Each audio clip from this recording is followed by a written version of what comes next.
Do you notice anything unusual?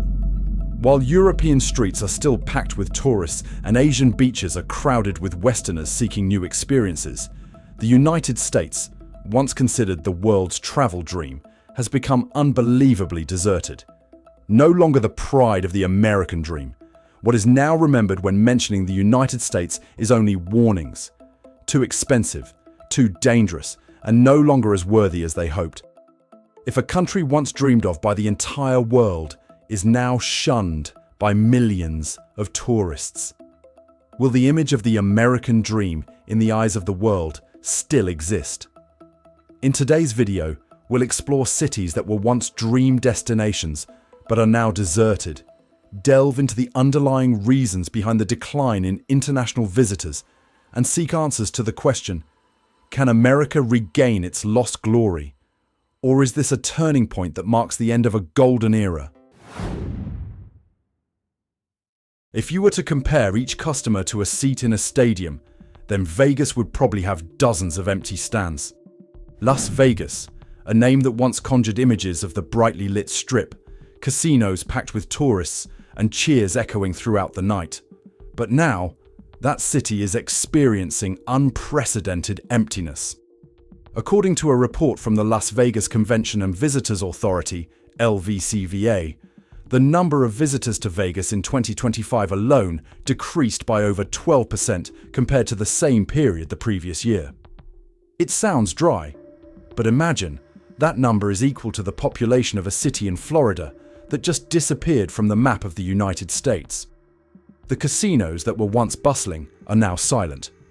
Bellagio, Caesar's Palace, MGM Grand, once iconic landmarks, now shine only to reveal emptiness.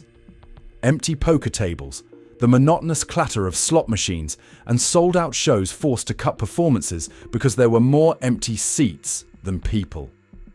Even famous buffet restaurants that used to require reservations half a month in advance are now sparsely populated, forcing staff to close off sections to save on operating costs. Many people blame global inflation and the tightening of visitor spending. But a little-known truth is that Las Vegas itself has driven away its customers. When a bottle of water costs $33, resort fees are $55 per night, and parking, which used to be free, is now an extra charge. Everything, from bills to experiences, is reduced to the thickness of your wallet, making tourists no longer feel it's worth the money to visit. And when customers are scarce, it is the workers who suffer the most noticeably. In just one night, over 4,300 workers, from casino staff and waiters to hotel employees, suddenly lost their jobs. The lucky ones who remained were only given limited shifts or were on call, which further significantly reduced their already modest incomes. A female server shared in outrage. A year ago, I was making $150 to $200 a day. Now, I only have $50 to $60 left. I don't know where my family's next meal will come from anymore. The problem is further exacerbated by the fact that Vegas seems to have turned its back on the middle class, a customer group that was once a mainstay. Instead of creating a level playing field for everyone, casino corporations are increasingly focusing on the ultra-wealthy, on high rollers who spend hundreds of thousands of dollars. They were treated to VIP rooms, personalized service, and separate entrances. And the majority of ordinary tourists who have sustained Vegas for decades are now treated like payers of the bill. As a result, Vegas became a glamorous but hollow stage, lacking the soul that once made it a place people wanted to return to again and again. So, the Vegas of 2025 is no longer a dream destination, but has become a nightmare for its own residents. From casual restaurants like Ocean One Bar and Grill being forced to close, to long-standing casinos like Poker, Palace shutting down after over 50 years of operation, all of this demonstrates the fracturing of a city once considered immortal. And even more concerning, people are not only abandoning Vegas, but also abandoning hope, as the American dream is no longer about a prosperous life, but about leaving the United States. If a city once considered the stage of the American dream has also turned its back on the middle class, is there anywhere else in this country that still keeps the promise of equality for all? And when the hands that once lit up the Vegas lights are now abandoned on the sidelines, who will still want to carry on that dream for future generations? Imagine you're a middle-class American dad who promised your child that the whole family would go to Orlando to see Cinderella's castle in person, take pictures with Mickey, and enjoy the fireworks lighting up the Disney World sky. But when you open the price list, you realize the cost of the trip has increased by nearly 30% compared to last year. Plane tickets are expensive, hotel room prices are skyrocketing, and a simple meal in the park can cost hundreds of dollars. After many nights of calculations, you're forced to cancel your trip and then choose a different, cheaper, and more pleasant destination, perhaps Mexico or the Dominican Republic. And you're not alone. Hundreds of thousands of families are making similar choices. Orlando was once the shining jewel of the American tourism industry. Disney World and Universal Studios each year welcome tens of millions of visitors from around the world, making Orlando the family entertainment capital. But by 2025, that picture had changed. The park was forced to cut its opening hours due to a decline in visitors. Many hotels around the Lake Buena Vista area are operating below capacity, and some floors have even been closed to conserve electricity and water. Even the rows of restaurants, which were packed with customers after every fireworks display, are now displaying sale signs as if they were clearing out inventory. The reasons are many, but the data shows something concerning. International visitors are leaving Orlando. Canadians, the most loyal group of visitors, who once accounted for up to a third of international tourists to Florida, are now significantly declining. Winter flights from Toronto and Montreal, which were usually full, are now sparse. The causes are not only inflation, but also invisible barriers, import taxes, cumbersome border procedures, and trade tensions. Those blocks were like an invisible sign in front of Disney's door. We don't need you anymore.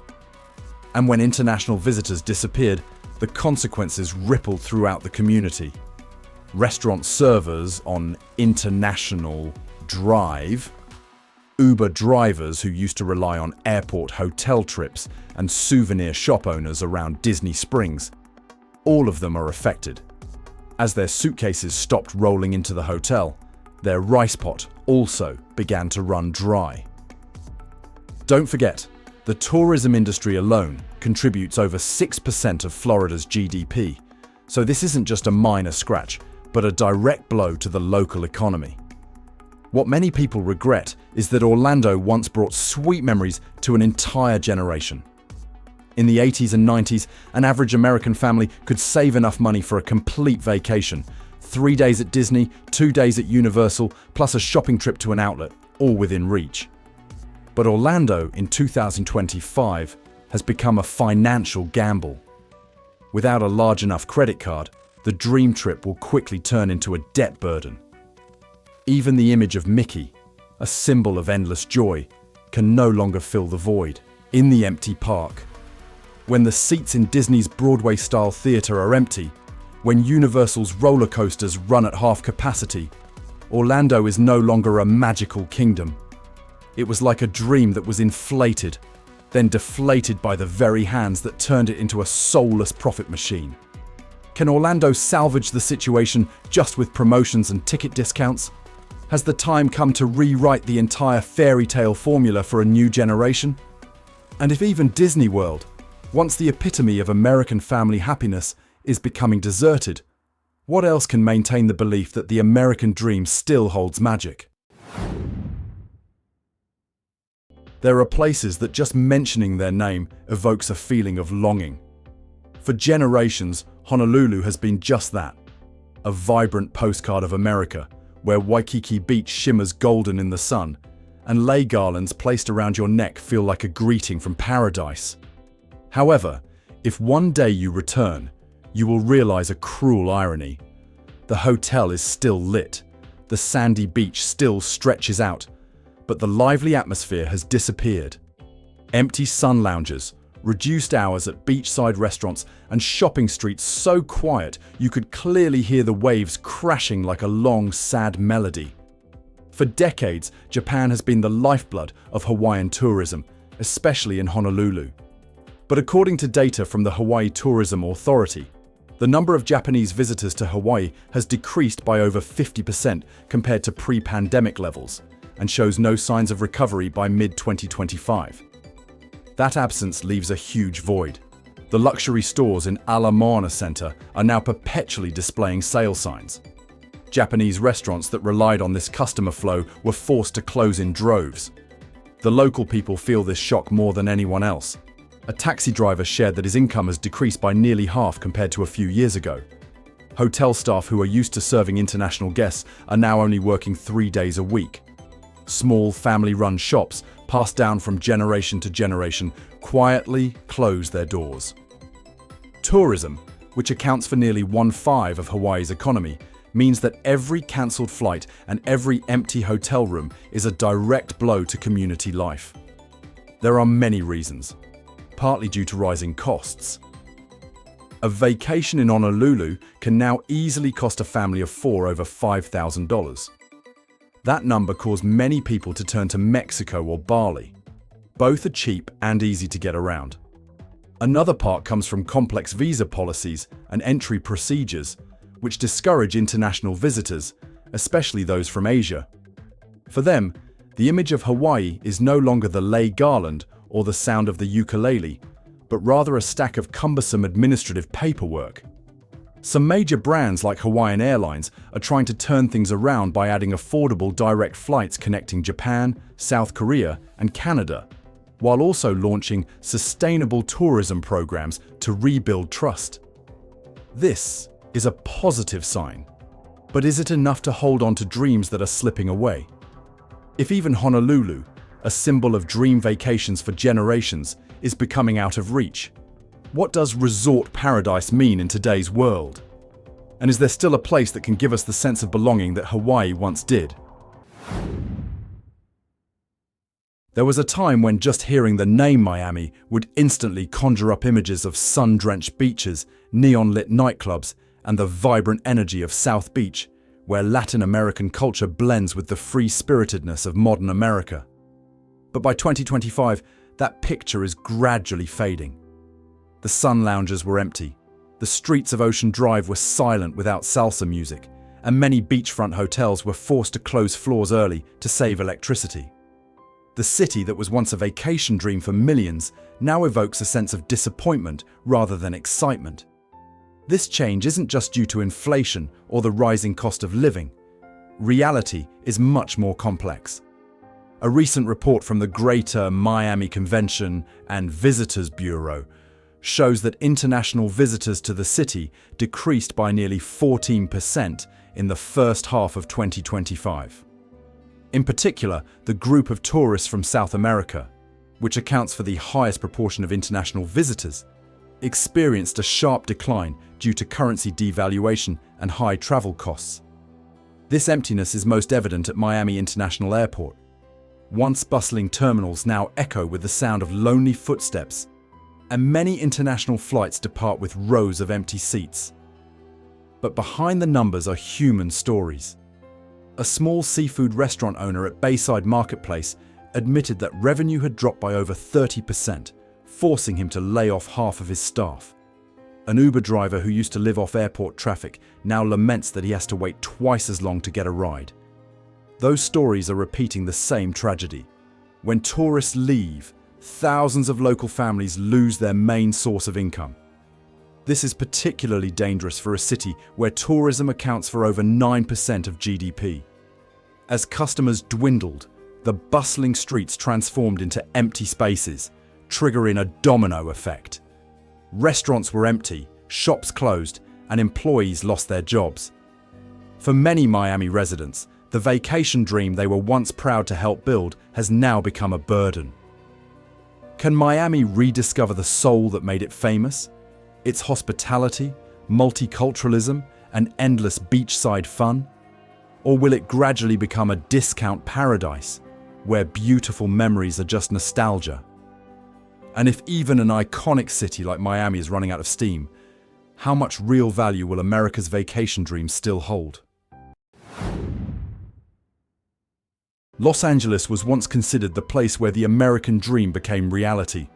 A city of cinema, lights, and endless glamour, where simply strolling down the Walk of Fame is enough to feel like you're at the center of the world. But by 2025, that picture had taken on a completely different hue. The neon lights on Hollywood Boulevard still shone brightly, but the passers-by were surprisingly sparse. Souvenir shops that used to be packed with people selling mini Oscar statues are now struggling to keep customers. And the shows that were once the pride of the city are facing increasingly empty seats. Driving through Los Angeles, that silence is strikingly apparent. The Santa Monica area, once an icon of urban beach tourism, now has almost empty, sandy beaches on weekends. Venice Beach, once a magnet for street artists and skateboarders, is now quiet with shops closing early. Even Universal Studios Hollywood, the theme park synonymous with the film industry, was forced to reduce its operating hours and offer unprecedented discounts to retain visitors. This impact extends to local people who are directly dependent on the tourism industry. A tour guide who used to lead dozens of tours each month now has to cut back on work by half. Street performers on Hollywood Boulevard complain that their tips are down by over 40% compared to before. Owners of small businesses around West Hollywood share that revenue has hit a decade low. Those lives clearly show when tourists are absent, the city not only loses money, but also loses the very lifeblood that sustains it. Some large corporations are looking to turn things around. Hotel chains like Hilton and Marriott in Los Angeles have launched stay local packages to attract domestic tourists, offering more flexible pricing and included services such as free parking or breakfast. This can be considered a temporary solution, but it's unlikely to be enough to bring the city back to its former glory. Can Los Angeles reclaim its identity as a global cultural and entertainment hub, or will it gradually transform into a dazzling stage lacking a real audience? And if even Hollywood, which once had the whole world looking up to it, is losing its appeal, what is left of the American dream beside prefabricated scenes? In any country, the capital is often a source of pride, a mirror reflecting the image of the nation to international visitors. For the United States, Washington, D.C. once bore that responsibility. The White House, Capitol Hill, the Smithsonian Museums, all of which used to attract millions of visitors each year. But if you visit DC in 2025, the first thing you'll notice isn't the throngs of people eager to take photos, but rather the surprisingly empty streets. The National Mall was devoid of tour buses. The stone benches under the old trees no longer had visitors stopping by, and many restaurants around the Penn Quarter area had to put up discount signs to attract customers. One of the underlying reasons why tourists are hesitant is the increasingly evident sense of insecurity. Areas that were once safe destinations like Union Station are now places where many tourists reflect on the prevalence of petty theft and the presence of homeless encampments. Some streets around Capitol Hill have many closed shops, interspersed with rows of tents erected right on the sidewalks. Tourists, especially the elderly, share that they no longer feel safe walking around in the evening as they used to. The absence of tourists also has a domino effect on the local community. A street performer who used to play the saxophone every day at National Square admitted that his income has decreased by more than half compared to before. A family restaurant owner near the Natural History Museum said he has to close 2 days a week because there aren't enough customers to stay open. These stories not only reflect financial difficulties, but also concern about the loss of the cultural vitality that is the soul of the city. To turn things around, some major brands like Marriott, which is headquartered in Maryland, right next to DC, have launched new promotional campaigns focusing on value travel and authentic local cultural experiences. Promotion packages combining hotel stays, dining, and museum entry tickets are being launched to encourage tourists to return to the capital. This can be considered a positive step, but clearly more is needed to restore DC's inherent image. Can Washington, D.C. regain its allure as the cultural and political heart of America? Or will it gradually become a capital that only shines brightly in memory? And if even the city that represents the nation's power and symbols loses its appeal, where else can tourists find an authentic American experience to trust? There are cities that were once considered secret paradises for those seeking something different. Portland, Oregon is such a place. A city once praised for its cozy little cafes, colourful farmers markets, and slow, clean pace of life. But by 2025, that picture had changed so much, it was almost unrecognisable. The once bustling streets are now quiet. Boutique hotels that used to be fully booked in the summer are now empty. And the long rows of bookstores, independent coffee shops, symbols of Portland's creativity, had to hang signs announcing early closures. What caused the city once known as Keep Portland Weird to become forgotten? Partly due to the widespread image of insecurity. Visitors who once loved strolling through the city centre now share their feelings of unease upon encountering a series of empty shops interspersed with temporary tent camps. Bridges that were once picturesque viewpoints are now covered in graffiti and deserted by tourists. Some streets, instead of being filled with music and street art, echo with silence and unease. However, Portland hasn't completely lost its vitality. Reconstruction efforts are still ongoing. Some major brands like Hyatt have announced plans to collaborate with local organizations to develop sustainable travel packages that combine nature experiences with indigenous culture. These programs are expected to partially restore Portland's image as a green, creative, and friendly city. However, the question still hangs in the air. Will these initiatives be enough to keep tourists coming when trust has faded? If a city once famous for its diversity and free spirit is now also falling into oblivion, how many other places in America can maintain their identity against the tide of declining tourism? And if even Portland, once a symbol of local community pride, is losing its appeal, what will be left to tell future generations about the dream of a diverse and vibrant America? The tourism crisis facing the United States is not only measured by cold statistical figures, but also by the emptiness in places that were once bustling, by the sweat and the worries of millions of people who depend on this industry. What's more concerning is that this emptiness isn't limited to the tourism sector. It reflects a society that is stratifying, an economy full of instability, and an American dream that once attracted the whole world but is now faltering in the eyes of its own international friends. When tourists stop coming, trust also departs, leaving behind gaps that are difficult to fill. Can America restore that trust, not just through promotional campaigns or special offers, but by reviving the spirit of hospitality, safety, and fairness for everyone? And if even iconic destinations are being left behind, what will keep future generations holding on to this dream? If you've also witnessed or experienced that change, please share your feelings in the comments section below.